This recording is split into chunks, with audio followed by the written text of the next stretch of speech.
విస్తరణకు సంబంధించి మంత్రివర్గ విస్తరణ అయిపోయింది. ఇక మిగిలింది కొత్త మంత్రులకు ఏ శాఖలు కేటాయిస్తారు అనేది. ఇదే ఇప్పుడు తెలంగాణ రాజకీయ వర్గాల్లో తెలంగాణ రాష్ట్ర ప్రజల్లోనూ చాలా ఆసక్తిని కలిగిస్తున్న అంశం. కొత్తగా మంత్రివర్గంలో చేరిన వారికి ఇప్పుడు ఏ శాఖలు కేటాయిస్తారన్న దాని గురించే అందరూ ఆసక్తిగా ఎదురు చూస్తూ ఉన్నారు.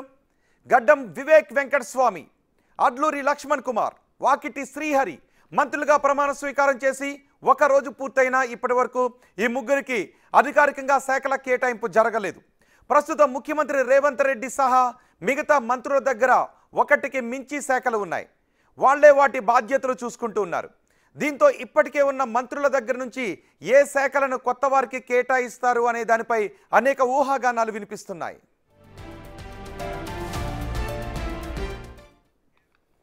ప్రస్తుతం ముఖ్యమంత్రి రేవంత్ రెడ్డి దగ్గర హోంశాఖ, విద్యాశాఖ లాంటి చాలా కీలక శాఖలు ఉన్నాయి. మిగిలిన మంత్రుల దగ్గర కూడా 2 శాఖలు ఉన్నాయి.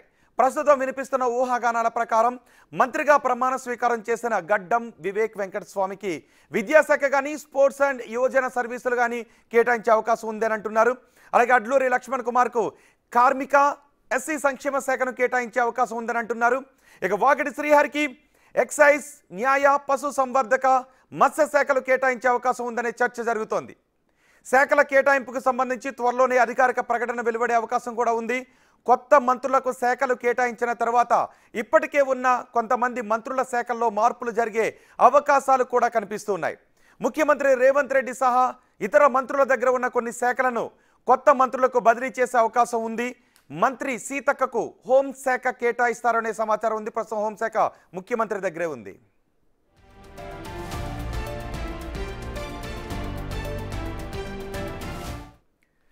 మరోవైపు రంగారెడ్డి, హైదరాబాద్ జిల్లాల నేతలకు మంత్రివర్గంలో చోటు దక్కకపోవడంతో సీనియర్ నేతలంతా అసంతృప్తితో రగిలిపోతున్నారు. అధిష్టానం బుజ్జగించినా లోపల తెగ బాధపడిపోతున్నారు ఆ నేతలు. ముఖ్యంగా సీనియర్ నేతలు కోమటిరెడ్డి రాజగోపాల్ రెడ్డి, మల్రెడ్డి రంగారెడ్డి, సుదర్శన్ రెడ్డి లాంటి వారు మంత్రి పదవులు ఆశించి ఇప్పుడు భంగపడ్డారు. వాళ్ళంతా బహిరంగంగానే అసంతృప్తిని వ్యక్తం చేస్తున్నారు. అయితే కాంగ్రెస్ అధిష్టానం సామాజిక న్యాయంపై దృష్టి సారించిందని, అందుకోసమే 2 ఎస్సీ, బీసీ, ఎస్సీ వర్గాలకు ప్రాధాన్యత ఇచ్చిందని చెబుతున్నారు.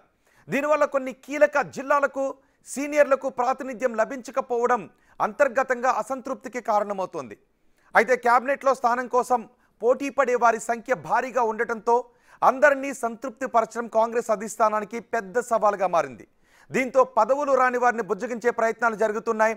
ఇక అసంతృప్తులను చల్లార్చడానికి నామినేటెడ్ పోస్టులు, కార్పొరేషన్ చైర్మన్ పదవులు లాంటివి కేటాయించే అవకాశం కనిపిస్తోంది.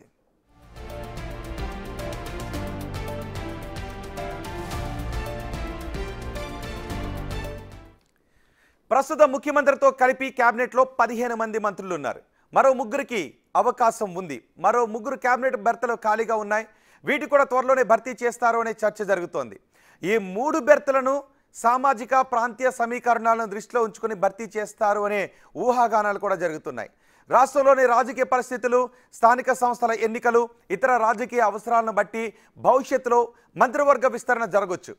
ప్రస్తుతం ఉన్న అసంతృప్తులను చల్లార్చాక మిగిలిన బెర్తలను భర్తీ చేసే అవకాశం ఉంది.